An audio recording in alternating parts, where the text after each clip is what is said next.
up, guys? You know what I'm saying? What's up, player ham? Coming at him from a whole other level. Anytime that you embark on some sort of a journey in your life, you gotta ask yourself, why are you doing it? I'm about to get inside the house right now, baby. I wanna have a conversation with you guys. This is Yungmuscle and Me, baby. New series I'm starting right now. As we're approaching 1,000 subscribers, I'm gonna do these little vlog sessions. And I want you guys to leave your comments below. Anybody watching this, anybody following me right now, if you're a new subscriber, you know, follow me and join in on the conversation. What's up, guys? So here I am. So yeah, just to continue this conversation, I think that it's really important to always define the reasons why you want to do something or why you want something in life. So that's why I'm starting this vlog series, just to have a little bit more one-on-one conversation with the subscribers, because we all family here, baby, and we're all trying to make some gains and maximize our human potential. And I'm a big believer in maximizing human potential. I think that's one of the most beautiful things that we have as humans is our potential. Our potential is limitless. I've said that before on Motivation Monday, but like not just physically, mentally, spiritually, everything. It's a whole package that all works into one that truly makes us men and women and leaves our legacy on this planet. And so I'm going to share with you guys a couple reasons why I wanted to start lifting and getting muscle and which eventually led me into bodybuilding. But basically, I remember being a young kid and looking up to my dad. My dad was always my father was always a man who was always really in shape. He looked good physically. He looked powerful. He looked dominant, and he didn't even really lift a whole bunch of weights. And his diet wasn't even really that good. He was just naturally a muscular dude. And it's so funny because you know, shout out to Cali Muscle, boy. Salute, hats off, because when Cali Muscle talked about not having proper nutrition or workout plan, it's funny because that's how my dad was. Like, we would eat top ramen all the time. We wouldn't eat top ramen and tuna, but my dad ate a lot of top ramen and eggs, and he would just throw, you know, like raw eggs in the top ramen. Since the water's boiling, it would just cook, so it was just top ramen and eggs. That's why I was laughing so hard. I actually showed my dad the Cali Muscle, and but that's on something different, baby. But anyways, I always saw my dad as like a dominant, physically powerful dude. And when I walked with him, I felt safe and I felt secure. Even as a young child, I always felt protected when I was around him. And I even picked up, like, on my senses that my mom felt protected around my father too, because my dad was just a dude who was physically able to take care of business if anything ever happened.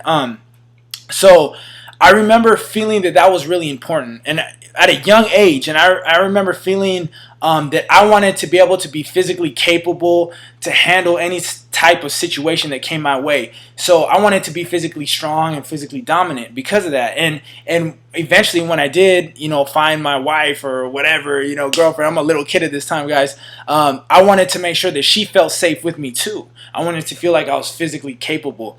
But what initially made me want to pick up my first weights, guys, was actually, it's not like all these other guys that were like, oh yeah, you know, I was flipping through Flex magazine or Muscular Development, and I saw this buff dude and I wanted to be like him. It was actually out of fear, guys, because on my block there was a lot of scary looking dudes, man. There's a lot of scary dudes that just got out of prison, or they were just yoked because that's just how you had to be, man. It's like, you had to be a beast. And there's a lot. And I remember when I was young and I saw my first brutal ass whooping that was ever handed to someone else.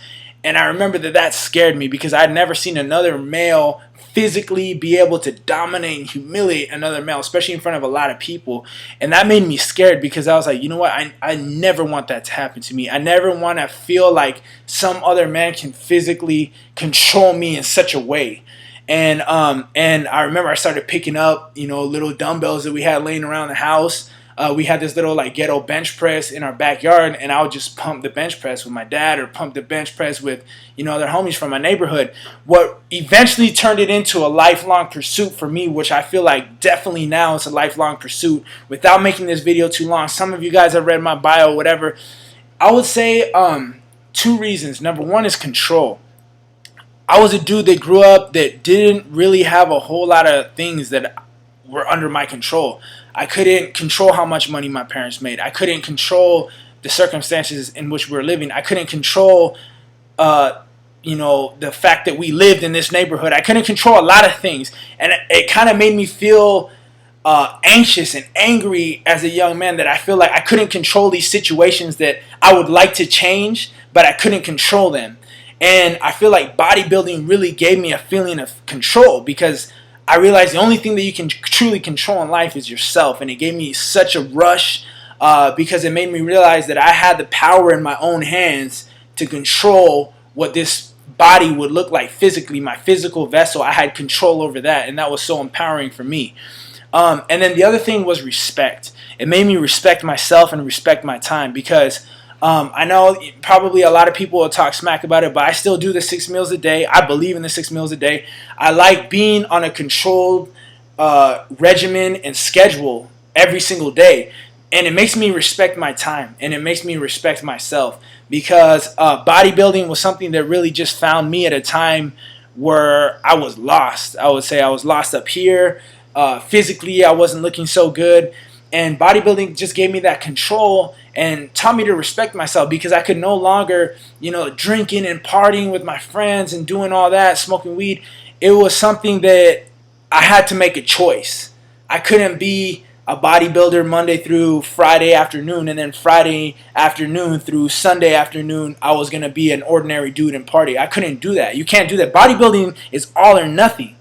So it made me really conscious of what I put in my body, and who I hung out with, and it really changed my outlook on life and everything. And so I'll say those two things, guys. That's what initially got me in, and now I'm hooked for life, baby. I love the lifestyle. I love feeling healthy. I love feeling powerful. I love feeling capable when I was meant to feel incapable for much of my life. And I love proving to myself every single time that I go in the gym that I can do what I previously thought that I couldn't do. And I think that's what it's all about. Like, I don't lift weights, like for anybody else. I lift weights for myself. I don't lift weights, so I can get a girl. I don't lift weights. So, like, it's not really about anybody else. I'm not going to lie. Like, it feels good to have people look at you, because this is an honest blog, guys. It feels good to have people look at you, like, I don't think anybody would say it doesn't feel good to have people look at you. It feels good to get attention and stuff like that. But bottom line, guys, if that's the only reason why you're doing this, you're doing it for the wrong reasons. You're probably not going to pursue it for a long time, and you're not going to reach the highest potential that you can reach with it, because you're not doing it for yourself. I feel like anything in life, you have to do it for yourself, and that's not being selfish. That's not being selfish at all. That's being healthy, I think. That's being smart. But anyways, guys, I just wanted to open up this new series, Yungmuscle and Me, so I could talk with my subscribers, and we could have an open conversation. So, guys, leave your comments below. Let me know what you guys think, baby, because I get a lot of questions all day. Young dudes coming up to me, man, how do you get big? How do you get muscles? How do you do this? How do you do that? And I'm like, you know what? Before you ask the how, ask yourself the why, baby, because that's what's going to lead you to the how, and that's what's going to lead you to your goal. So ask yourself why, baby. And like I said, till next time, I'll see you at the gym. From the block to the top. Let's keep making these gains. Oh, whoops. My camera is like on the other side. There we go, baby. Let's keep making these gains, and I'll see you at the top, baby. Peace.